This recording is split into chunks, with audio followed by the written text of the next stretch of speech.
আচ্ছা, হনুমানজি কেন পঞ্চমুখী রূপ ধারণ করেছিলেন জানেন? রাবণের নাকি ছিল এক ভাই যার নাম আহিরাবণ।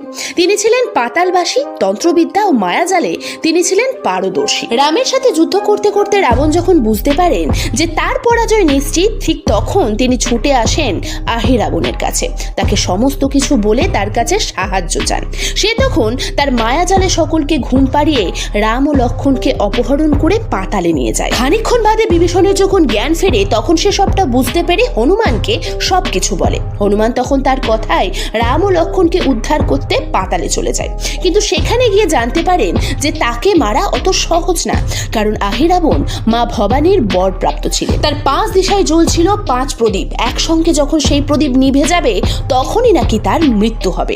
আর সেটা জানতে পেরেই হনুমান ধারণ করেছিলেন পঞ্চমুখী রূপ, আর সমস্ত প্রদীপ একসঙ্গে নিভিয়ে আহিরাবণকে বধ করেছিলেন।